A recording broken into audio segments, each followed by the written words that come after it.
numa fenda de rocha no deserto, sob uma pedra que ninguém consegue mover há milênios, um texto antigo garante que está preso um anjo.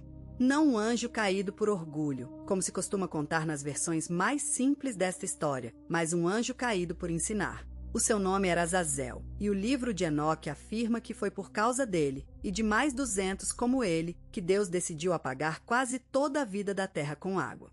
A versão que conhecemos do Gênesis diz apenas que a maldade dos homens era grande sobre a terra. 2 linhas, sem detalhes, sem nomes. Mas o livro de Enoque, composto séculos antes da era cristã e conservado fora do cânone oficial, conta uma história bem mais específica, bem mais estranha e bem mais perturbadora do que qualquer resumo de escola dominical. O dilúvio, segundo este texto, não foi apenas um castigo. Foi uma operação de contenção. E tudo começou não na terra, mas numa reunião secreta no topo de uma montanha. O lugar chama-se Monte Hermon, na fronteira entre o que hoje é a Síria e o Líbano, um pico que na antiguidade era associado a rituais e a portais entre mundos. Segundo o livro de Enoque, foi ali que 200 seres celestiais, chamados de vigilantes, desceram do céu com uma intenção que ultrapassava qualquer curiosidade inocente. O texto diz que o próprio nome do monte, Hermon, deriva de uma palavra que significa juramento ou anátema, porque foi ali que estes anjos juraram, em conjunto, quebrar a ordem estabelecida por Deus. O líder chamava-se Senjasa, e o relato descreve-o com um pormenor curioso. Ele próprio tinha medo de avançar sozinho, receoso de carregar sozinho o peso de um pecado tão grande.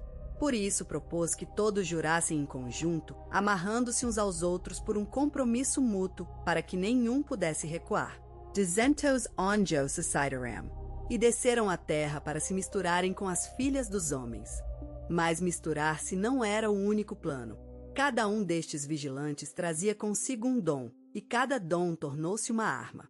Azazel ensinou aos homens a trabalhar o metal, a forjar espadas, escudos, couraças, as primeiras armas de guerra da história humana, segundo o texto.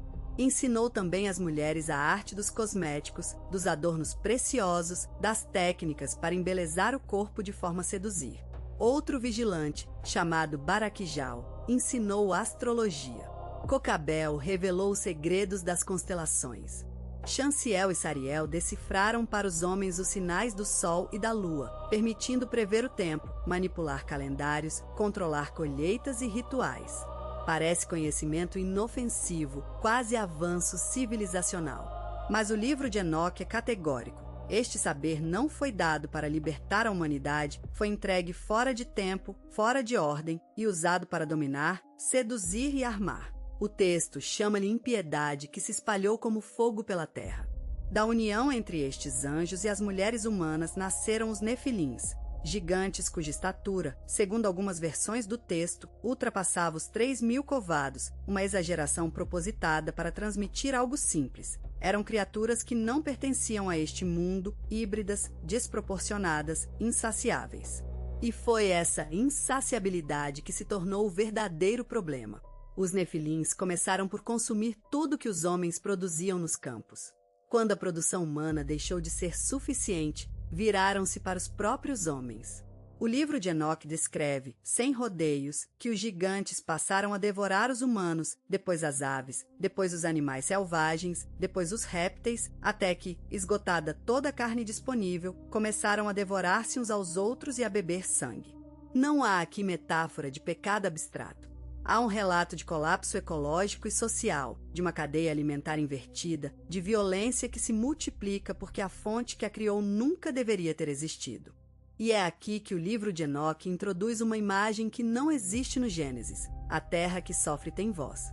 O texto diz que a própria terra, oprimida pelo peso do que se passava sobre ela, ergueu um clamor até ao céu. Não foram apenas os homens a gritar por socorro. Foi o solo, as águas, o ar, toda a criação testemunhando que se tornará insustentável. 4 arcanjos, Miguel, Rafael, Uriel e Gabriel, olharam para baixo desde o céu e viram sangue derramado sobre a terra em quantidade sem precedente e injustiça praticada sem qualquer travão. Segundo o relato, foram estes 4 arcanjos que se apresentaram diante do trono de Deus, não para pedir permissão para agir, mas para relatar o que já não podia continuar sem resposta. O texto descreve este momento com um peso quase judicial, um tribunal celestial reunido por causa de um crime cometido por seres celestiais contra a própria ordem da criação. A diferença entre este relato e a versão breve do Gênesis não é só de detalhe, é de natureza. No Gênesis, o dilúvio surge como resposta a uma maldade humana generalizada e algo abstrata.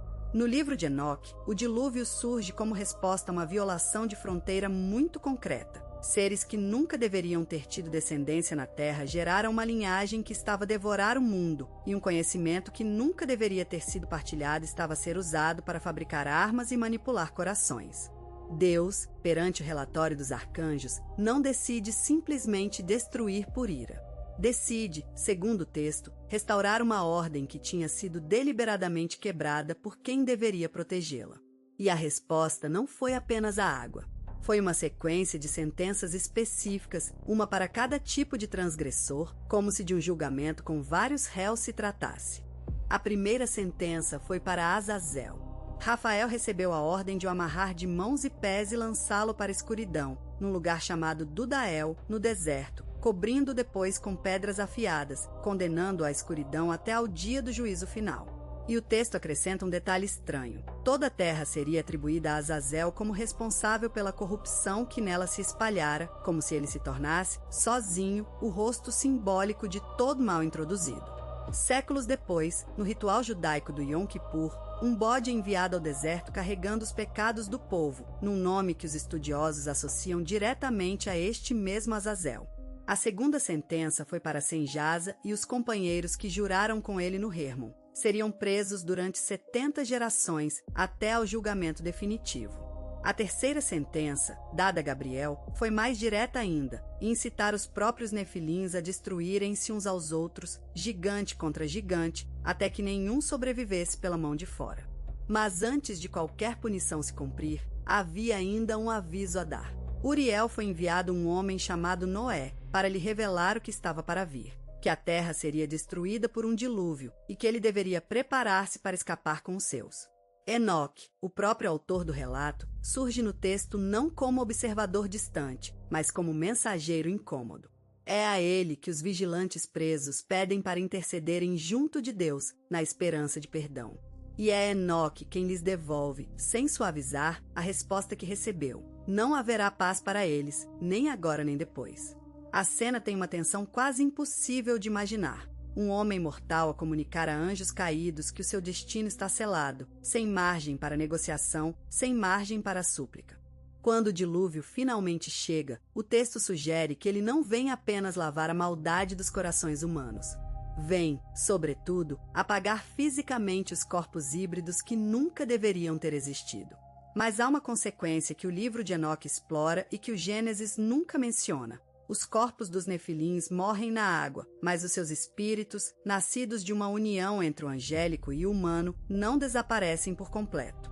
Tornam-se, segundo o texto, espíritos errantes, entidades que passam a vaguear pela terra depois do dilúvio, responsáveis por aflições, tentações e corrupções que continuam a atingir a humanidade muito depois da água ter baixado. É, nesta leitura, uma explicação para a origem de forças maléficas que continuam ativas num mundo já supostamente purificado. Vale perguntar por que razão um relato tão detalhado, tão coerente internamente, nunca chegou a integrar o cânone bíblico da maioria das tradições cristãs. O livro de Enoque foi lido e citado durante séculos, sobrevive em fragmentos aramaicos encontrados entre os manuscritos do Mar Morto em Qumran, e é mencionado diretamente na Epístola de Judas, no Novo Testamento, que cita Enoque pelo nome ao falar de profecias sobre o juízo final.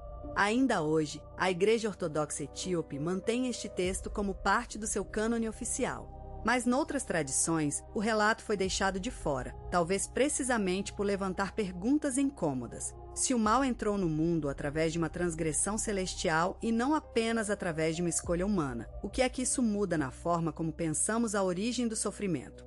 Talvez a razão mais desconfortável escondida neste relato não seja sobre pecado no sentido moral simples, mas sobre fronteiras. Sobre o que acontece quando o conhecimento que deveria pertencer a uma ordem é entregue fora de tempo e sem preparação, sobre o que acontece quando linhagens que nunca deveriam misturar-se se misturam, sobre o preço de um poder que a humanidade recebeu antes de estar pronta para o carregar. O dilúvio, lido através do livro de Enoque, deixa de ser apenas uma história de castigo e passa a ser uma história sobre limites, e sobre o que acontece quando alguém, celestial ou humano, decide que esses limites já não se aplicam a si.